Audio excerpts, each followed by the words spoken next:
Good evening and welcome. It's a Thursday edition of Sports Tonight. My name is Yemi Adebayo. I welcome you to the show tonight. There's a lot lined up for you, and of course, all we ask is that you sit back, relax, and enjoy what we have brought to you tonight. It's going to be a pleasurable ride. Well, you know, as we always do on this program, we always start by letting you know that you're crucial. You're very important to everything that we're doing on the show. And today, we want to bring you in early. I want you to send in your comments, your thoughts, suggestions, and all of the things that you think we should be doing on Sports Tonight. And this is how you're going to do it. Just in case you joined us for the first time, you can send your thoughts across to us on Facebook. You can even send us a mail, sportstonight@channelstv.com. Send a mail. Your thoughts will be read out loud. Of course, on Twitter, it is @channels_sports. You can get your thoughts, your views across to us that way. And of course, it's going to be read out loud. We move on from there and also tell you that all our top stories can be found on www.channelstv.com. And of course, you can also view our top stories on youtube.com/channelsweb. You can also visit m.channelstv.com to view us live on your mobile devices, talking about your iPad, your iPhone, and your BlackBerry. Well, you can take it a step further and also download the Channels TV app for your Android, your iOS, and Windows from their respective stores, all in a bid to view us live and, of course, tune in to everything that we're doing on Channels Television. Sports is just a tiny aspect of what we do on Channels Television. All right, let's move on with what we have for you today. Let me quickly introduce my partner that starts off the show with me tonight. It gives me pleasure to welcome Tony. Sometimes it feels awkward introducing you. I'm used to get used to it. I'm used to getting the introduction. But Tony, welcome to the show tonight.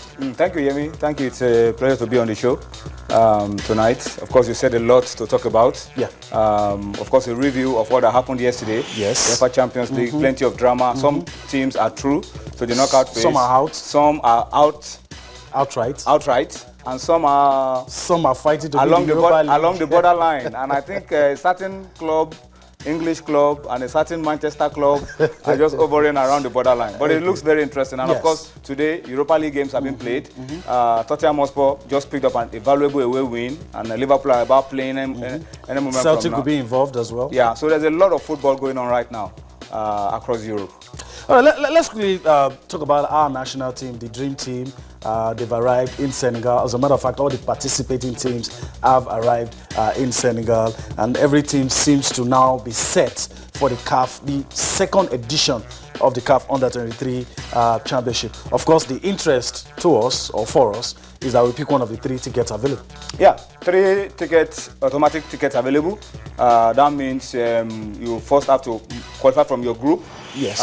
And then once you are out of your group, you have a chance of going to the Olympic Games, either as automatic qualifier or needing to go through a playoff. So the task ahead of us is to try to pick one of the 2 tickets from our group and then pick it up from there. First thing, of course, will be picking the ticket, first of all. And then if we win the trophy, that's going to be some added benefits for us. So I think that's the challenge. And as you said, all the 8 teams have arrived in Senegal, and we're waiting for a wonderful tournament.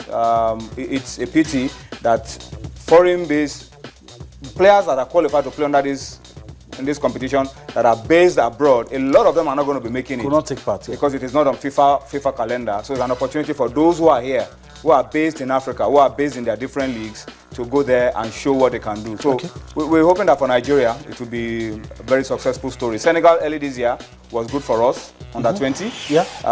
The same way we camped in Gambia was the same way Manu Gaba and his boys camped in Gambia.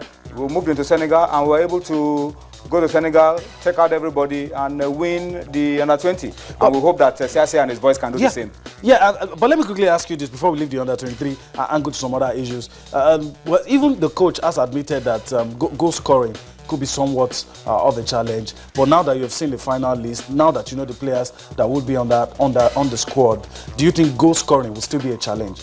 Especially knowing that there's nothing that can be done. Even this guy, I mean, Junior Ajayi, Taiwo Awoniyi, now the top scorer at the under 17 level, Victor Osimhen. I mean, these are boys that we can count on to get the goals. They just need to be calm in front of goal. I was in Port Harcourt when this game was played against Congo DR. This was the game that qualified us for the tournament in Senegal. We should have won the first leg by as much as 5 goals. A wide margin. Yeah, we wasted a lot of scoring chances. We were just throwing them away.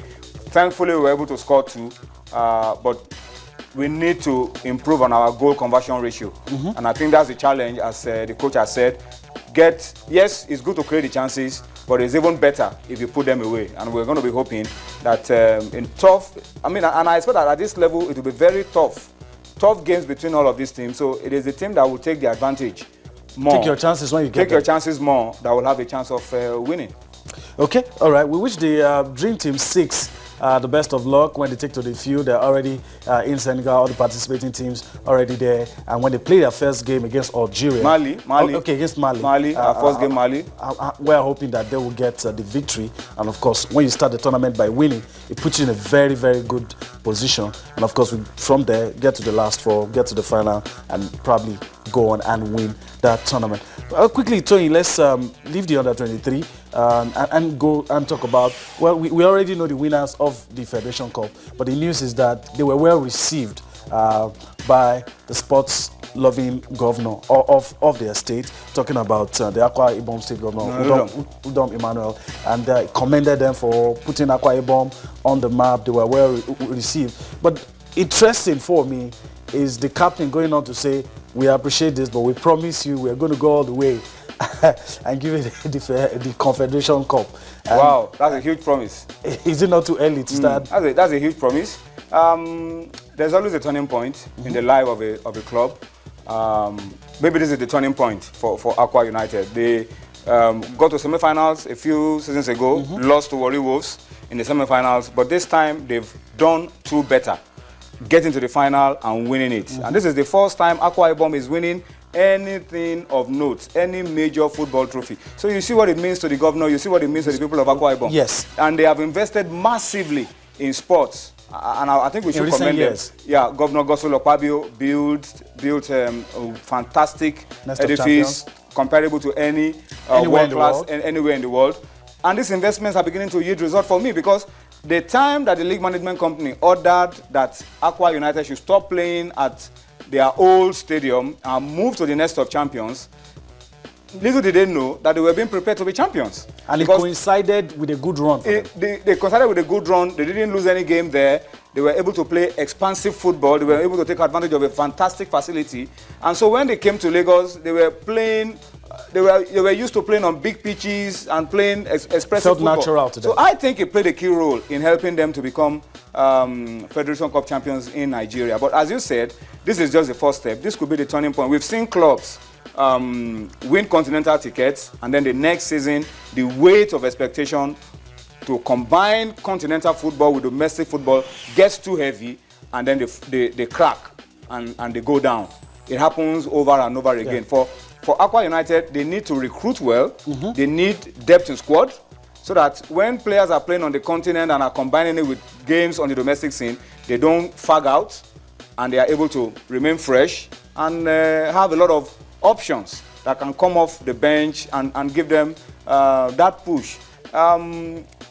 We have seen Nigerian clubs that we give no chance go all the way. Kaduna United played up to the semi-finals of the Confederation Cup. At some point. Atland, Sunshine Stars. If the funding is there and they recruit well, exactly, they start to prepare adequately. That's where I'm going. Maybe something that can make us see this kind of celebration in a year's time. A lot of people have said the state is capable. They are able to do it. Apart from recruiting players, apart from settling all of those other sort out the issue of the coach, Zakari Baraje. Is this Baraje? Is it staying? Is it going? Sort it out and let him start work on time. Let him begin to look for the kind of player that they will need to prosecute the CAF Confederations Cup, and give him all the support that he needs. Their facility is fantastic. Teams will come there to play. So they need to really have a good squad, and I like the quality that I see in that team. That team is a very good team, Aqua United. I saw a lot of their games this season. They are a very decent side. They just need to work on a few things, finishing, and then having players who can be backup to the main squad, I think they can go there and surprise everybody. But finally, Aqua United, if speaking neutrally now, do you think they need a wholesale change or just maybe one or two? Or do you think they need, a lot of people have said, look, this team needs an overhaul. I don't know if you agree. I think the wise thing to do is to keep your best players. I don't know whether it will be productive to say you want to overhaul the squad and then you throw away those who won this ticket. Okay. So I think what the coaches need to do, first of all, is to keep their best players together.